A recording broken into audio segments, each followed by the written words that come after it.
mga breakthrough sa buhay mo, hindi mapipigilan ang mga challenges. Hindi porket pakiramdam mong favored ka, hindi porket pakiramdam mo natanggap mo ang blessing, ibig sabihin nun, hihinto na si Satanas para ikaw ay guluhin at i-distract. Same thing with the nation of Israel. They just received deliverance. They just received provision. They just experienced Jehovah Jireh. Next week yan. Amen? But after all the miracle, and after all the provision, here comes Amalek.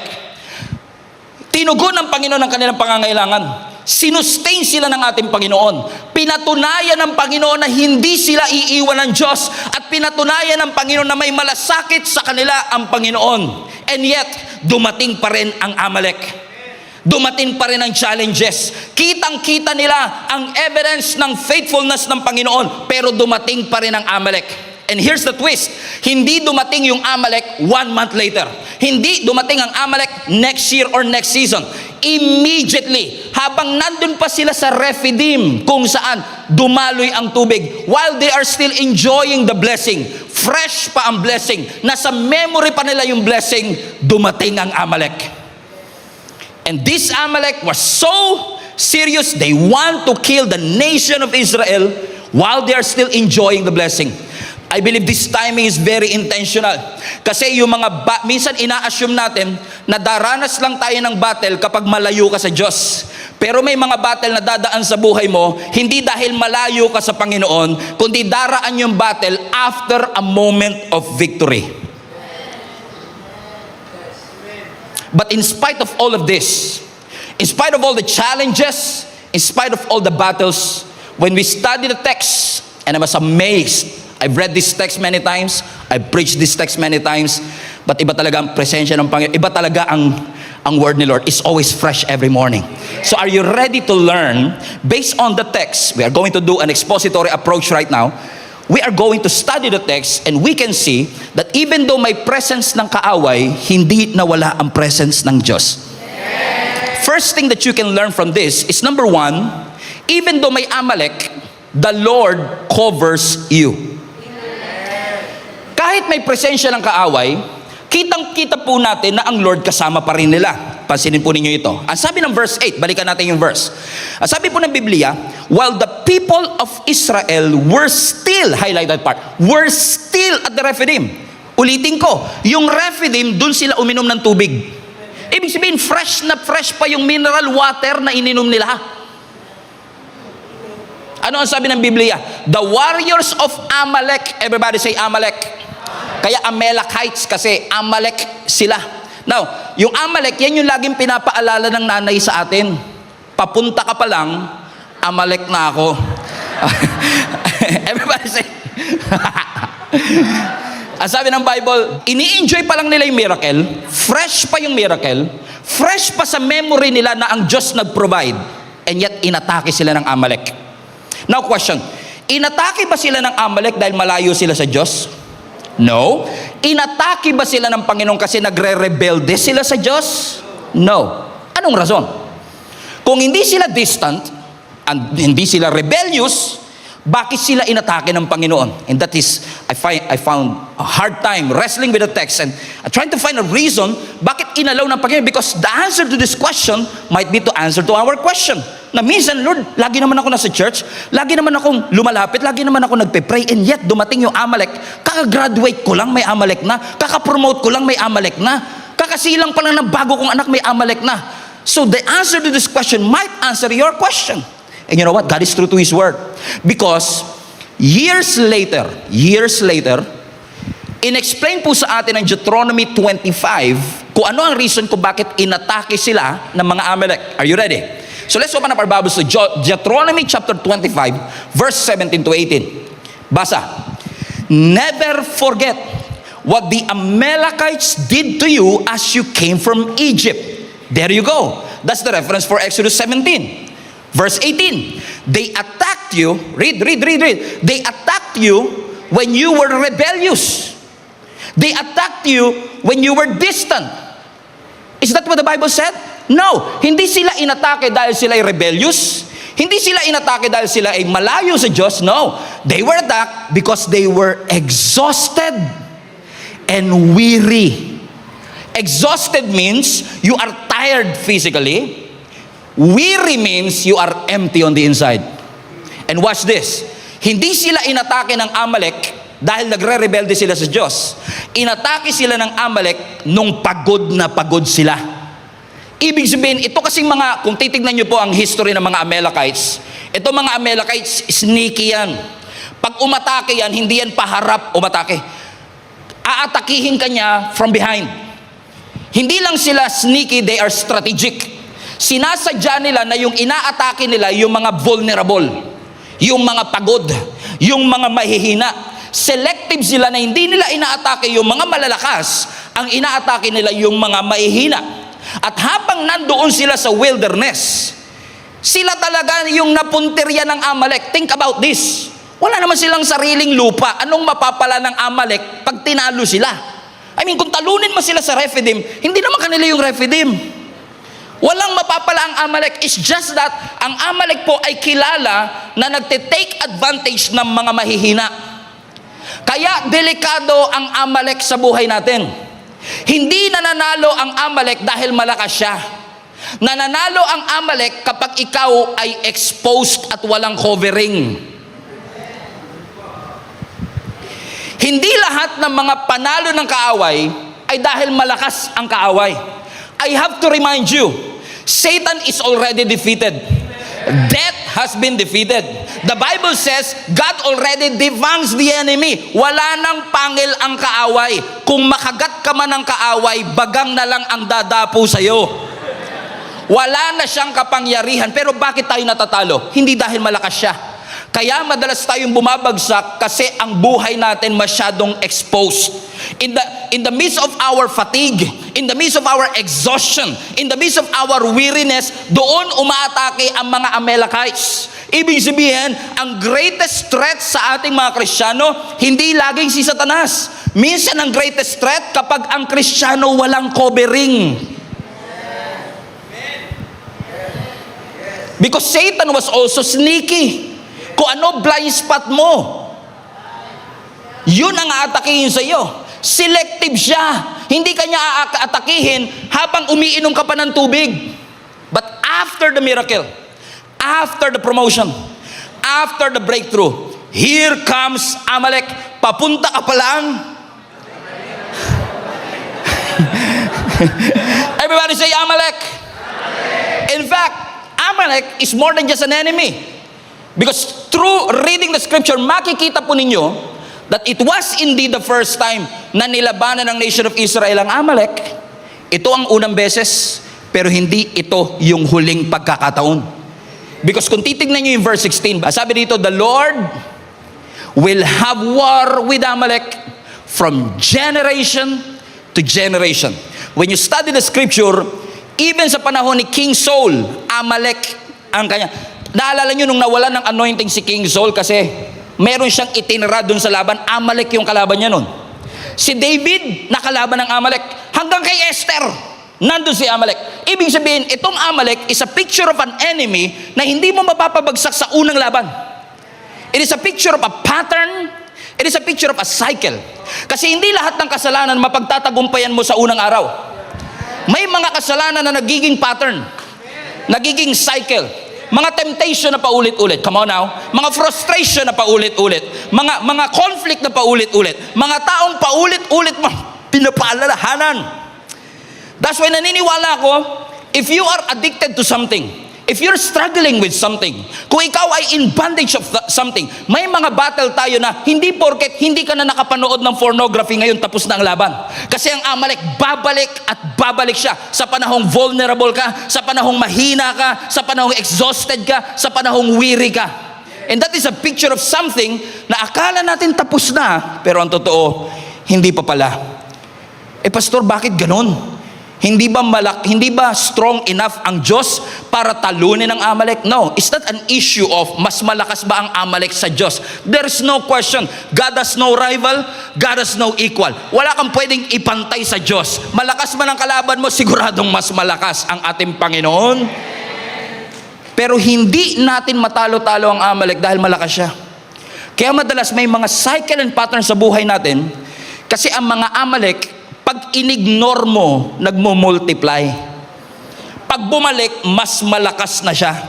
It is recurring, repeated, kasi yung mga tinotolerate mo sa isang season can be normalized in the next. I want to remind you, not every victory is a finish line. But thank God, hallelujah, thanks be to God, pagod man ako, my fatigue doesn't cancel God's covering. Hindi porket pagod ako, pagod na rin ang Panginoon mag-cover sa akin. Hindi porket weary ako, tinatanggal na ng Lord ang kanyang presensya. Hindi porket may pressure sa aking buhay, nabubura na ang mga pangako ng ating Panginoon. My weakness doesn't disqualify me from the help of my God.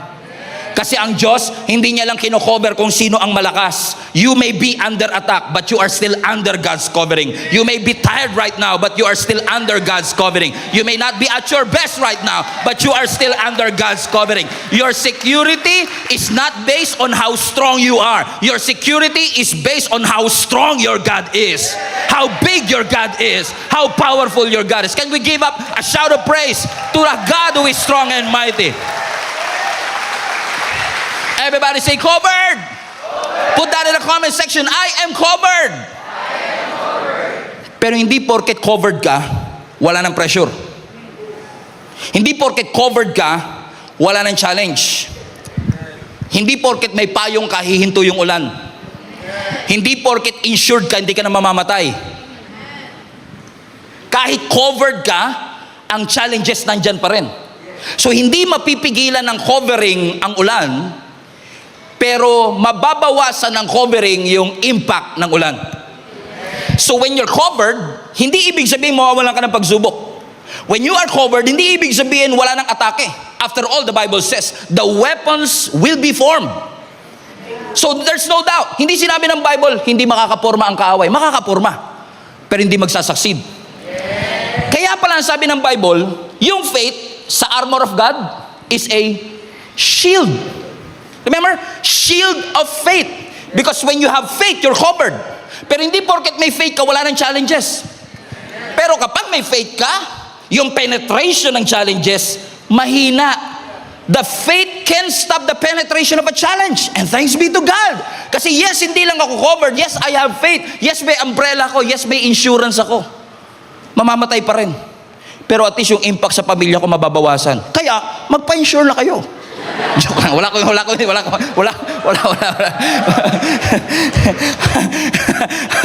Amen? Come on now. Ang pananampalataya, hindi niya matatanggal ang mga atake sa iyong buhay. Pero, it can stop the penetration. How many among you are grateful that you're covered? However, ito na naman si Pastor. However, covered ka, hindi mapipigilan ng challenges. Pero hindi porket covered ka na, hindi ibig sabihin nun hindi ka nalalaban. Kasi even though ang nation of Israel was covered by His grace, covered by His power, kilala nila kung sino ang kanilang Panginoon. Pero ang sabi ng Scripture, covered sila pero hindi tinanggal ng Lord yung responsibility nila to fight back. They're still fighting. Covered, but still fighting. Covered sila, pero ang kaaway nandyan pa rin. Covered sila, pero hindi tinanggal ng Lord ang kaaway. Pero dahil covered sila, ineffective ang atake ng kaaway. Because God was covering Israel, yes, but still, Israel had to fight. And when they fight, the Lord instructed them something. Ang sabi ng verse 9, read. So, dahil lalaban na sila, inatake sila ng mga Amalekite sa Rephidim, Moses commanded Joshua, choose some men to go out and run.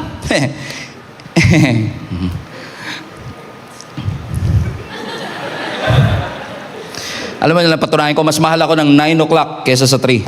Okay guys, ganyan. Pero pwede pa naman kayo bumawi. No? Choose some men to go out and fight the army of Amalek for us. Tomorrow, I will stand at the top of the hill holding the staff of God in my hand. So, sabi ng Bible, the first thing that God did, God covered them.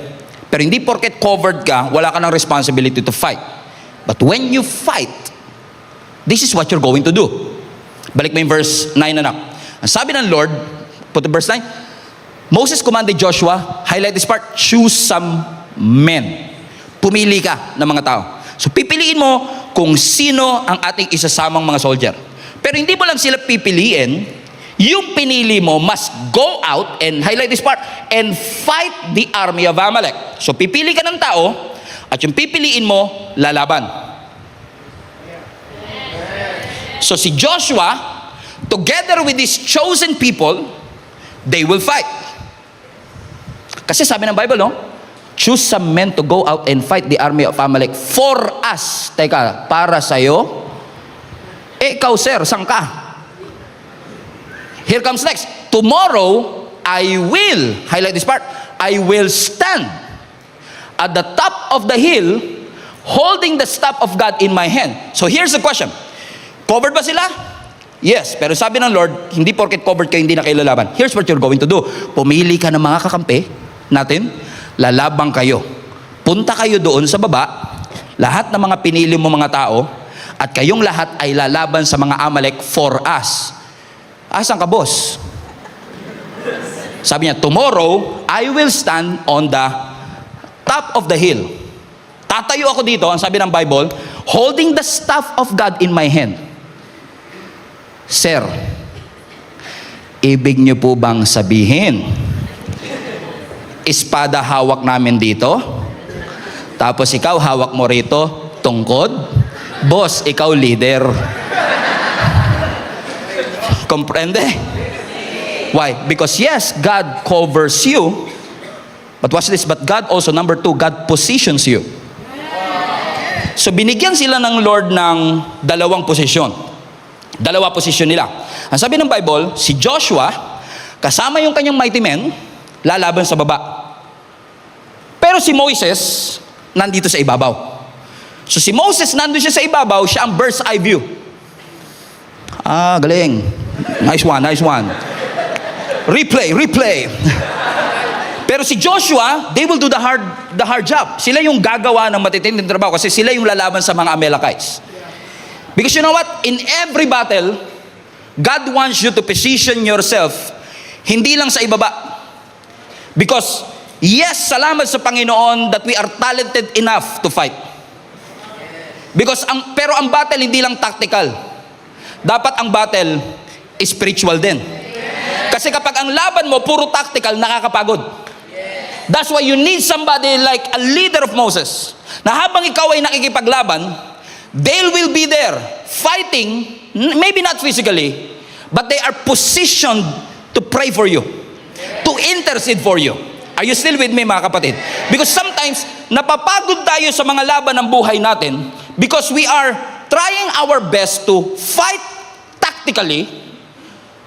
You are trying to push forward, trying to earn, trying to save, trying to do everything just to save your family. And yet, napapagod ka. Because you know what? Ang tunay na battle, pinoposition tayo ng Panginoon hindi lang sa ilalim ng valley, kundi kailangan nating iposition ang sarili natin on top of the hill. That's why all of us needs Moses in our life. Na sa panahon na ikaw ay nakikipaglaban, sino yung mga Moses? Come on now. Sino mga Moses sa ating buhay, mga kapatid? So makikita natin, doon sa ilalim, tactical ang pakikipaglaban. Pero dito sa ibabaw, spiritual ang pakikipaglaban. Parehong moment, parehong gera, magkaiba ng role. So ano nangyari? Sabi ng verse 10. So Joshua did what Moses had commanded, everybody now, and fought the army of Amalek. Meanwhile, Moses, Aaron, and Hur climbed on the top of a nearby hill. Verse 11. As long as Moses held up the staff in his hand, the Israelites had the advantage. But whenever he dropped his hand, the Amalekites gained the advantage. So sabi ng Bible, Josh, diyan kayo sa baba. Makapaglaban kayo sa mga Amalek. Ako dito sa ibabaw. Tatayo ako, hawak ko ang staff, tungkod, na ginamit ko sa Red Sea. Na ginamit ko panghampas ng water from the rock. That same staff. Na every time, ang sabi ng Bible, itinataas ni Moses ang kanyang kamay. Nananalo ang nation of Israel. Pero pagka binababa ni Moses ang kanyang kamay, natatalo ang nation of Israel. Katunayan lamang mga kapatid na hindi sila nagtatagumpay dahil sa galing ni Joshua. Hindi sila nagtatagumpay dahil sa military strategy ng kanilang grupo. Hindi sila nananalo because they have better soldiers or better weapons. Yung posisyon ni Moses sa ibabaw ng hill ay nakakaapekto sa panalo nila doon sa may ilalim. Amen? So don't think for a moment that it was your talent, it was your skill, it was your education, or even your connection. All of these things matter, but at the end of the day, without somebody praying for you, without the presence of the Lord, because many of our battles can't be won by tactical alone. Kailangan mo ng spiritual battles na minsan hindi mo alam kung paano i-swing ang iyong mga sword, pero alam mong lumuhod sa ating Panginoon na sabihin, Lord, I need help, I need your mercy, I need your grace. So minsan marami sa atin napapagod kasi yung dapat inuuna nating iluhod, nilalaban na natin sa ilalim. Hindi mo mapapanalunan ng tactical yung hindi mo inuuna sa spiritual. Kasi yung victory ni Joshua ay may malaking kinalaman sa posisyon nitong si Moses. Joshua was strong. Joshua was brave. In fact, they were winning. Pero intermittently. Putol-putol ang pagkapanalo. Bakit? May mga enemy sa buhay natin na hindi mo mapapanalunan just because you have better strategy. Mapapanalunan mo kapag dependent ka sa Diyos. Minsan hindi mo alam anong kinalaman ng pagtaas ng kamay ni Joshua sa pagkapanalo ko sa ilalim. Pero di ba, hindi pa ba kayo nasanay sa Diyos? Iba talaga pamamaraan ng Diyos sa pamamaraan natin? His ways are greater and higher than our ways, and His thoughts are greater and higher than our thoughts. Remember Joshua chapter 6, Jericho wall. Sabi ng Lord, ang unang syudad na i-conquer niyo sa promised land, Jericho. Largest, strongest, safest city in Canaan. Yung kapal ng kanyang pader, pwedeng mag-U-turn ang kalesa. Pero sabi ng Lord, your military strategy is off the table. Umikot kayo once a day, But His ways are higher than our ways. Remember Gideon, Judges chapter 7? Di ba? Libo-libo ang kalaban nila, pero sabi ng Lord, 300 lang, tapos yan. Remember Jehoshaphat? 3 army nagtulong-tulong para pabagsakin ang Judah. Ready na silang lumaban. Ang sabi ng Lord, musician at singer ang ilagay mo. Buti na lang, nasa tono yung mga singer nun. Posible rin na kaya nalito mga kaaway kasi wala sa tono eh. Pero sino man naman ang mag-aakala na pwedeng papanalunin ng Panginoon without them even fighting? Why? Hindi lahat ng battle madadaan mo sa tactic, galing, talento, skills, and better strategies. No, sometimes all you need to do is kneel down and pray. Erase mo yung banner yan and remind yourself who your God is, who you are representing to, and who you belong to. Come on, palapakan natin ang ating Panginoon.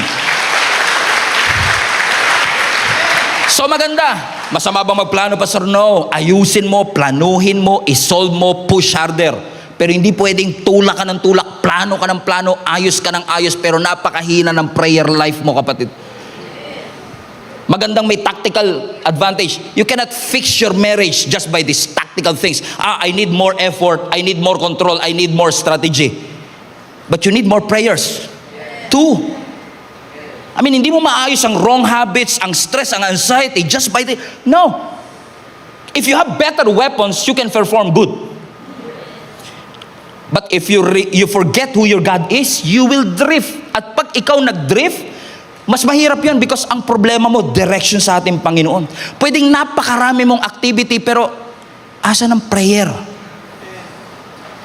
Napakahusay natin sa isang bagay. Puro excellence. Asa naman ang dependence mo sa Diyos? Puro output, pero asa ng covering mo? Wala naman sigurong tao at Kristiyano na gumising kaninang umaga. Sabi niya, parang gusto kong lumayo kay Lord today. Marami siguro ganun, di ba? Yung paggising mo kagad, parang ang lapit na masyado ni Lord, gusto kong lumayo naman. Wala namang paggising nila sa umaga, gumising silang pagod, at na-realize na lang nila, ang layo na ng Panginoon, nagrebelde na pala ako sa Kanya. Karamihan ng drift natin at paglayo natin sa Diyos, nagsimula sa Lord, ngayong season lang, busy lang talaga eh.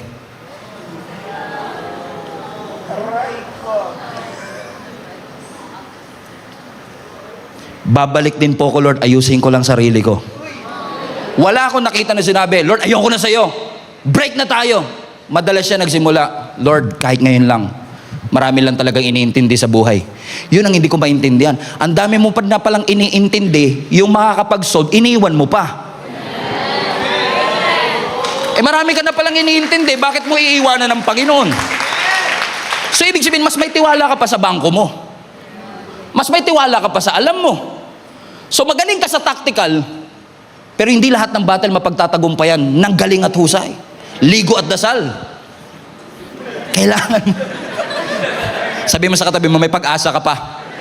May pag-asa pa yan. O, safeguard lang 3 beses. Amen. Kailangan mo ng spiritual warfare. Kailangan lumaban. Amen? Huwag mo kakalimutan ng Panginoon. Huwag mo sasabihin sa Lord, balikan kita later, Lord. Nag-a-adjust lang. You need God on your side. You need this stuff raised because you cannot win. Because your posture in your spiritual life will affect your tactical, practical life. Amen? Although hindi lahat ng nagpe-pray, nagsasucceed. Kasi minsan, you're too focused naman in your spiritual. Ano sabi ng verse 12? Nung tinataas ni Moses, verse 12 please, nung tinaas ni Moses ang kanyang kamay, ang sabi ng scripture, Moses' arms soon, highlight this part, became tired. So sabi ng Bible, nakaposition si Moses, nakaposition si Joshua, they were winning kapag nakataas si Joshua, si Moses, but unfortunately, sabi ng Biblia, nung nakataas na ang kamay ni Moses, ano sabi ng Bible? Napagod si Joshua. His arms became tired, so he could no longer hold them up. So, Aaron and Hur. Sino ba to si Aaron and Hur? Si Aaron kapatid niya, si Hur leader ng mga Israelites. So, si Aaron and Hur nakahanap ng bato para paupuin si Moses sa bato. At habang itinatas, look at the, show the picture please, para ma-imagine ninyo. At habang si Moses nakataas ang mga kamay, si Aaron and Hur were supporting him. But there was never in the text na nabasa nating Aaron complained or Hur complained. Because I tell you this, hindi po maganda yung position na ito. First, nung nanalo ang mga Israelites, celebrate sila, panalo tayo, panalo tayo. Ikaw Aaron, ano ginawa mo?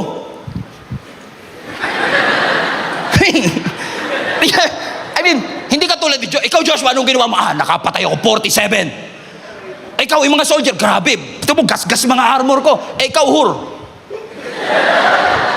Pero do not underestimate the power of Aaron and Hur. Wag mong i-underestimate. Dahil ito, it only takes committed people to do this. Moses, Hur, you don't want to be in this position. Moses, wala pang deodorant nung time na yon. Come on now. Wala pang Rexona nung panahon na yun. You don't want to be in this position. But sometimes, yung mga inaayawan mong posisyon ang gagamitin. Hindi porket hindi nakikita, hindi mahalaga. Hindi porket hindi napapansin, hindi mahalaga. Because sometimes yung hindi mo napapansin, yun yung mga vital, significant organs na ginagamit ng Panginoon to win the battle. Na ang sabi ng Biblia, nung panahong napagod si Moses, it was Aaron and Hur who supported him. Nung panahong hindi niya na kayang itaas ang kanyang kamay. Nung mga panahong hindi mo na kayang umatin uli. Nung mga panahong nag-left ka na sa GC. Nung mga panahong pagod na pagod ka. Sino yung mga Aaron and Hur na ginamit ng Panginoon to win you back? To remind you of your calling.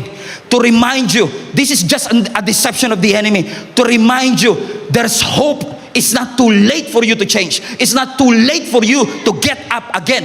Anointed ka, oo, pero kailangan mo ng support system. Hindi lahat ng tao makikipaglaban para sa'yo. Hindi lahat ng tao susuporta sa'yo. Hindi lahat ng tao hahawakan ng kamay mo pag bumababa na siya. At hindi lahat ng tao lalapit sa'yo kapag nakataas ang kamay mo. But you need to find support system that are willing to position. I believe this is not Aaron and Hur. It was the Lord. It was the strength of the Lord that held them up. That's why they won. So don't think for a moment na nakalimutan ka ng Panginoon. Hindi. Pinosisyon na ng Panginoon yung mga taong tutulong sa iyo. Magpe-pray sa iyo. Man, bago ka pa maging member ng church na ito, pinosisyon na ng Lord yung future link-up group leader mo. Bago ka pa maging member ng church na ito, pinosisyon na ng Panginoon yung magiging growth track teacher mo. Why? Because these people are willing to hold up your hand sa mga pagod na pagod ka para sabihin sa yung it's not yet over. The Lord is not done with you yet. The best is still yet to come. You ain't seen nothing yet. Come on, now, palapakan natin malakas ang Panginoon.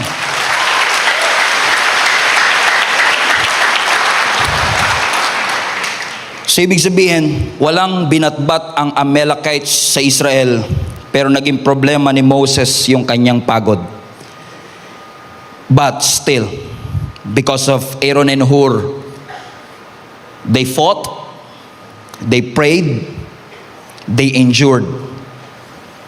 And after, sabi ng Bible sa verse 14, after the victory, after the victory, after the victory,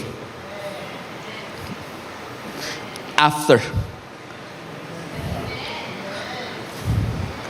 Alam niyo yung mga verse katulad ng, and I've learned to be content.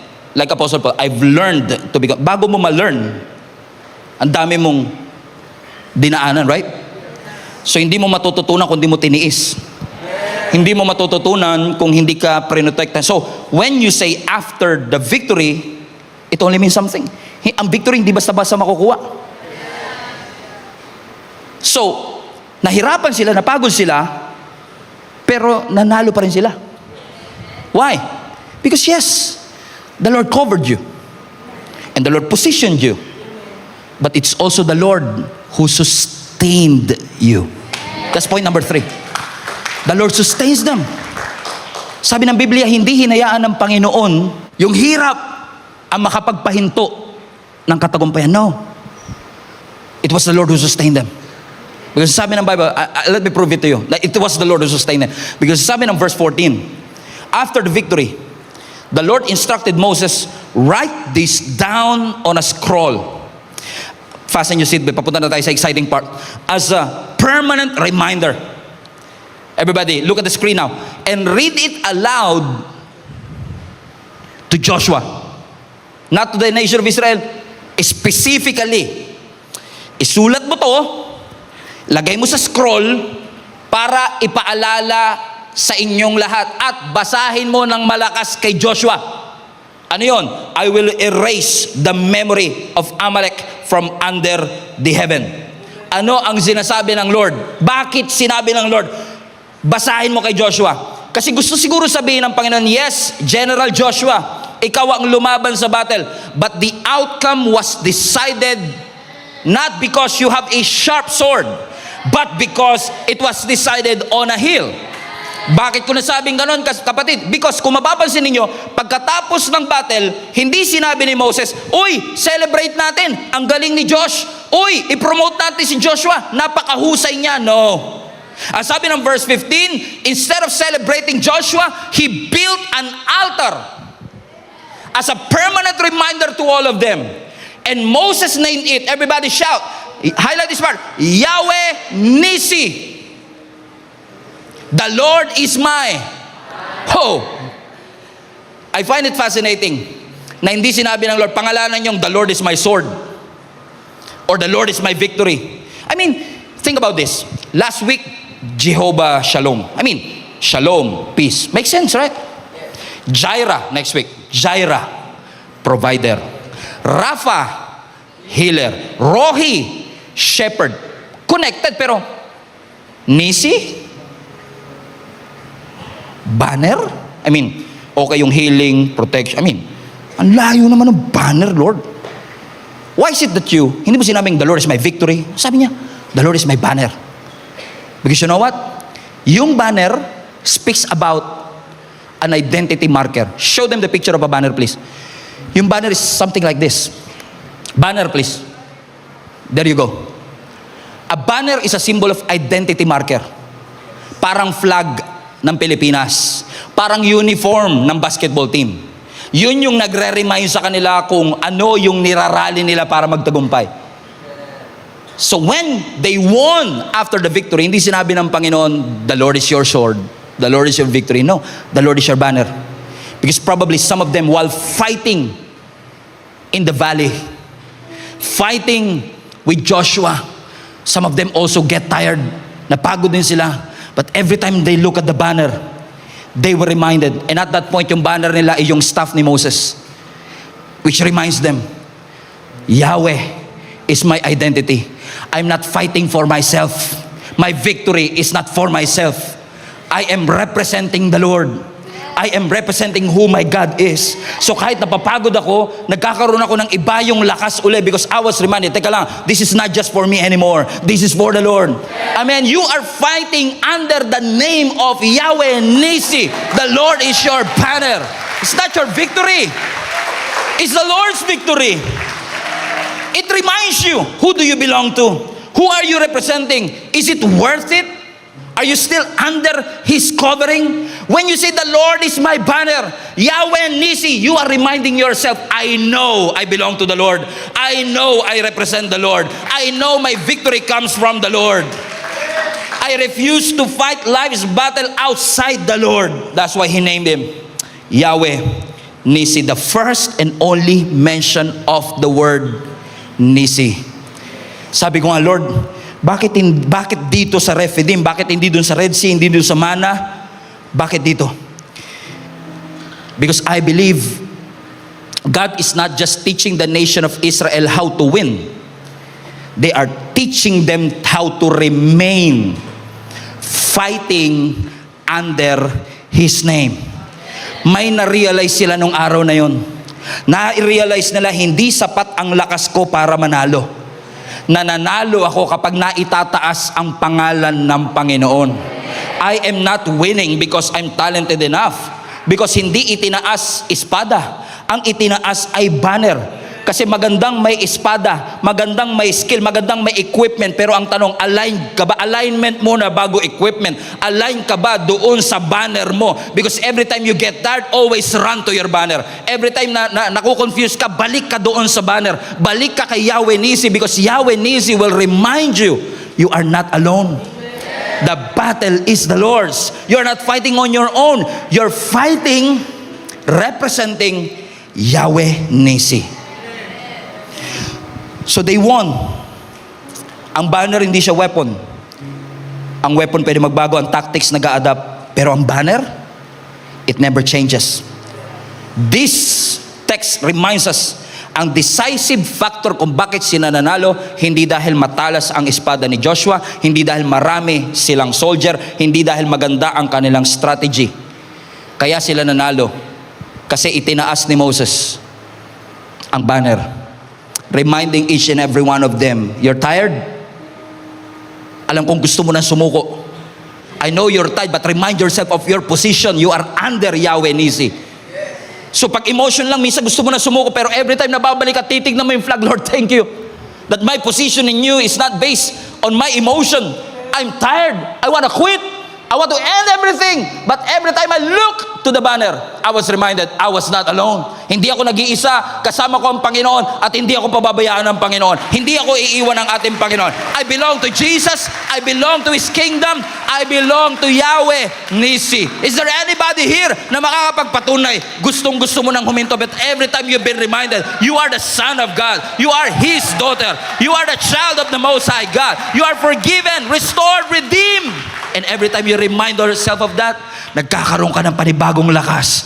Because you know, this battle has already been won by my Lord Jesus Christ more than 2,000 years ago at the cross. And I know Satan may look big, Satan may look strong, but it's not stronger than my God.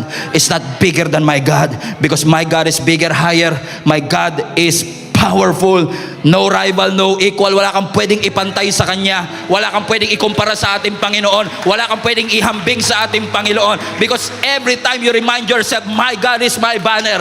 My God is my identity marker. My God is my rally point that every time I'm tired, every time I'm confused, every time ligaw ako, babalik ako sa banner because that reminds me of my identity. That reminds me of who I am and whose I am, and I am the child of the Most High God. If you want to rally to that banner, stand to your feet right now. Praise the Lord Jesus Christ. Palapakan natin ang ating... Hello everybody, welcome to another episode of our podcast, and today we are going to talk about how to live a meaningful life. And our text is found on Ephesians chapter 5 verses 15 and 16. Sabi po dito, therefore, consider carefully how you live, not as unwise, but as wise, taking advantage of every opportunity because the days are evil. Napakaganda po ng ating mensahe for today because I believe God impressed this into my heart kasi wala naman pong tao, grupo ng mga tao ang dumarating sa tagpo ng kanilang buhay na masasabi nilang naging meaningful ang kanilang buhay by accident. Sabi nga po nila, yung konting pihit mo, decision mo today, ay pwedeng magkaroon ng milya-milyang epekto pagdating ng panahon. Because yung mga daily decisions natin, yan po madalas ang magdedetermine kung ano ang ating magiging destination. Ano-ano mga habits ang ating inaalaw, sino-sino mga kaibigan ang hinahayaan natin sa ating buhay, at ano-anong boses ang ating mga pinapakinggan.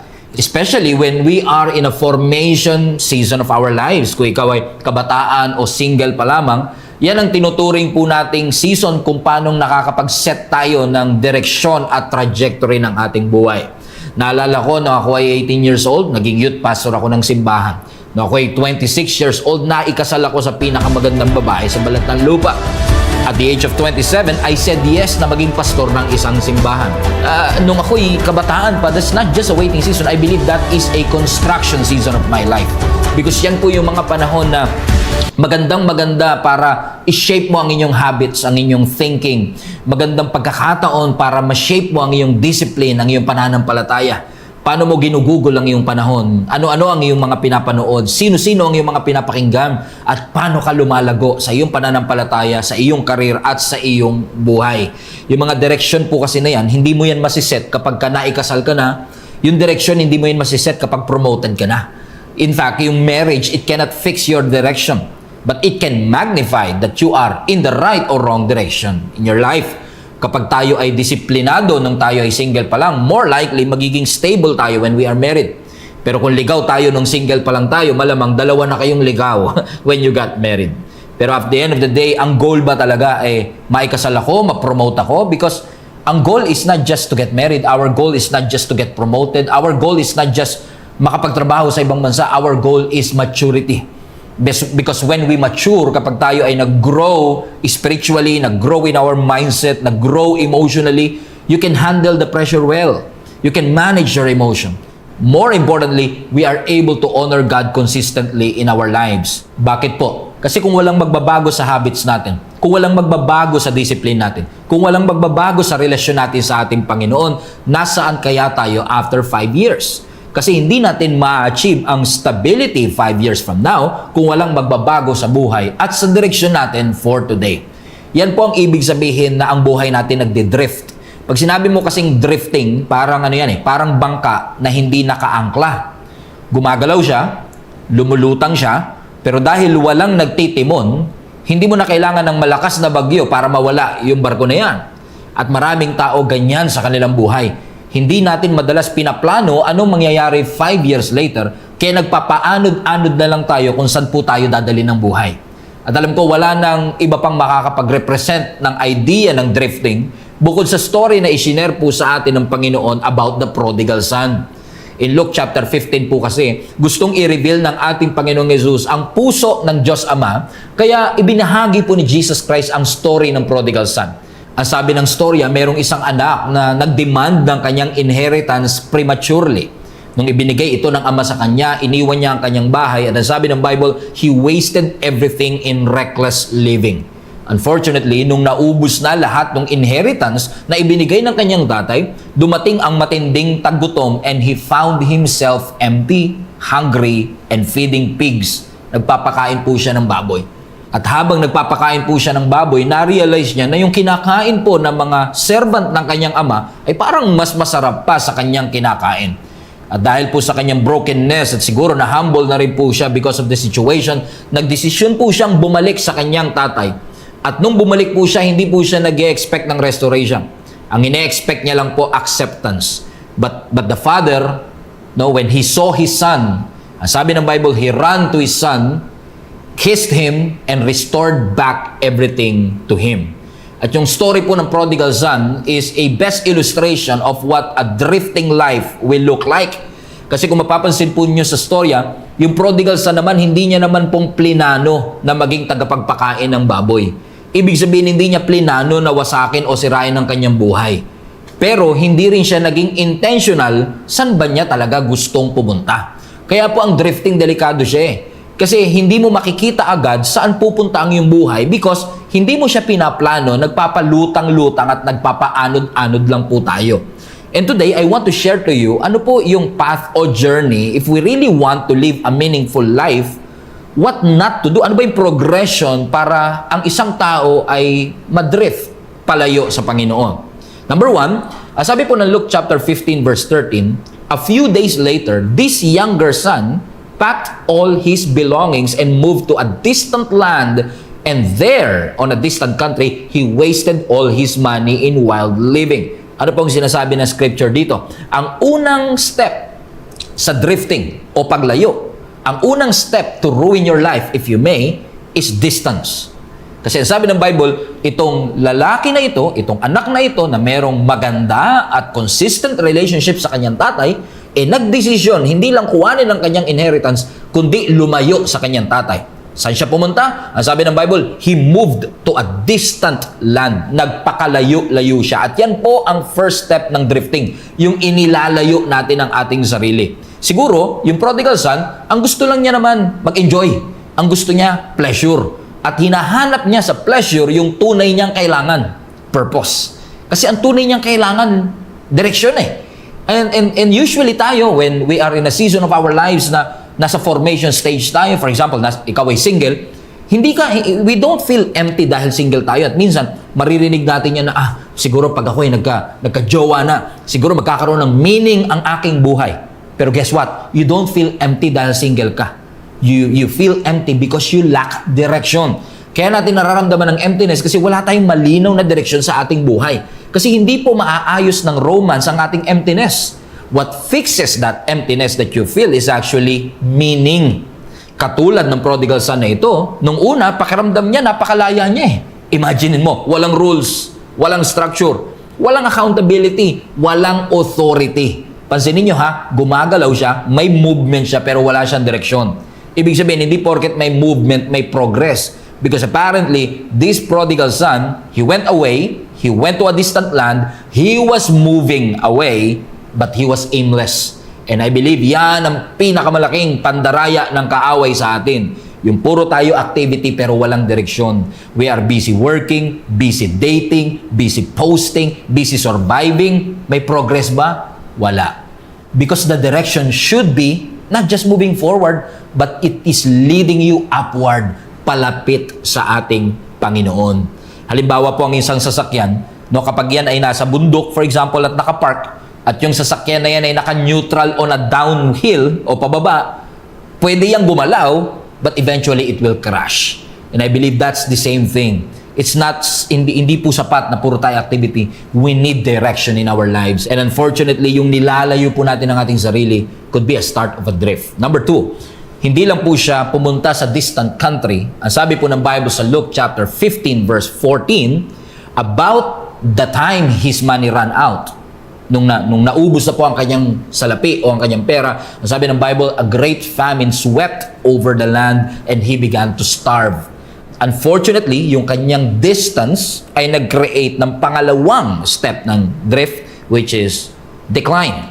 Hindi lang po siya lumayo, unti-unti pong nagde-decline ang future ng kanyang buhay. Ang sabi ng Bible, nung naubos ang kanyang pera. At kung mapapansin po ninyo, because he lived a reckless life, yung pagsasayang po niya, hindi po biglaan.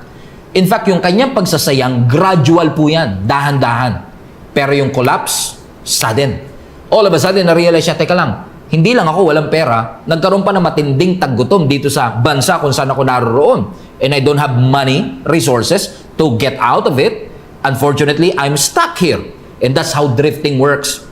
Kaya tayo madalas nagdi-drift kasi wala tayong conscious effort to bring our life together. Wala tayong conscious effort to discipline ourselves. Because lahat po ng direksyon, may effort yan. Kapag ipipihit mo ang sasakyan pakaliwa, kailangan mo ng effort. Pero ang drifting, no effort is required. Bayaan mo lang ang manibela at bigla, aandar naman po siya, but it will eventually crash. Ganyan din po ang barko, di ba? Ang barko, ang bangka na walang goal, hindi mo na kailangan padaanan ng bagyo, hindi na kailangan ng matinding tsunami para mapalubog mo siya. It's only a matter of time kung wala po siyang timon, walang nagko-control, walang effort to steer into the right direction. It's only a matter of time and it will crash. Wala pong tao na sinira po at winasak nila ang kanilang buhay in just one day. Usually, nawawasak po ang ating buhay because of our daily decisions.